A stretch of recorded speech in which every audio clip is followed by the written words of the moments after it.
حضرت ابو بکر صدیق رضی اللہ تعالی عنہ، آپ اندازہ کریں اللہ کی عجیب نظام اور اس کی شانیں ہیں جس کو وہ عجیب مقام عطا کرنا چاہتا ہے۔ ساری دنیا تو آپ صلی اللہ علیہ وآلہ وسلم کی در اقدس کی چوکھٹ کی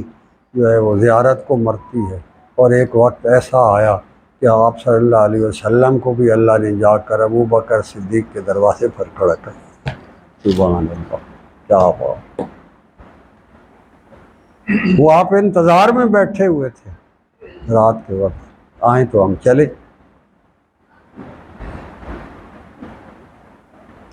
تو آپ نے رات کو شاد فرمایا،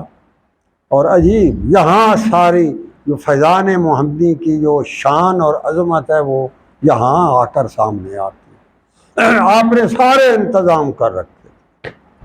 اونٹنیوں کا انتظام کر رکھا تھا۔ عبداللہ بن عریقۃ لیثی کو آپ نے 3 مہینے پہلے 2 بہترین اپنی اونٹنیاں دی تھی کہ انہیں جو ہے کیکر کے کانٹے کھلاؤ اور ان کی بڑی خوب تیل سیوا کرو، تمہیں میں پیسے دوں گا، اجرت اس کی دوں گا، اور تم نے جو ہے وہ رات کو فلاں جگہ جب میں کہوں گا اس رات کو تم نے فلاں جگہ لانی ہے۔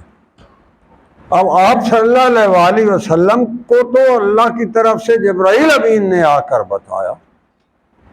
تو ابو بکر صدیق کو کس نے بتایا کہ بھائی یہ سارے انتظام پہلے سے کر رکھے؟ یہ ہے وہ شان اور عظمت اللہ کے پاک نام کی جس پر یہ برسات برستی ہے،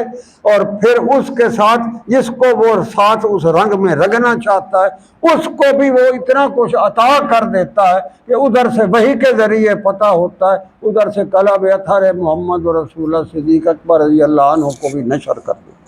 ہے۔ آپ کو بھی سارا پتہ، یہ 3 مہینے پہلے اونٹنیاں جو ہیں اس کے حوالے کر دینا،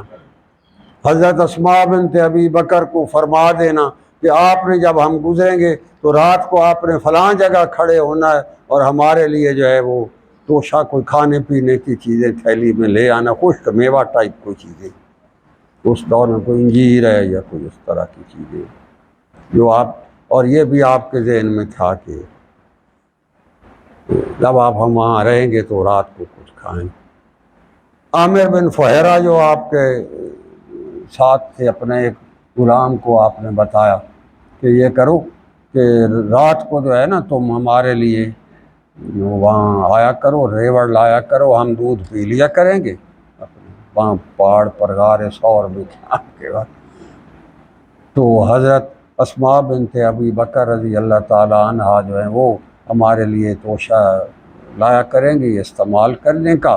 پھر وہ جب واپس جائیں گی تو تم نے فجر کے وقت ہی ریوڑ نکال لینا ہے تاکہ ان کے قدموں کے نشان ریوڑ کے نیچے دب جائیں، کفار کو نہ پتہ لگ سکے کہ بھئی یہاں کون آ جا رہا ہے رات۔ یہ ہے فراست اور تدبر، یہ ہے تصوف فیضان محمدی، یہ فراست اور تدبر اور علم اور حرص دانش کے یہ عجیب و غریب دیتا ہے۔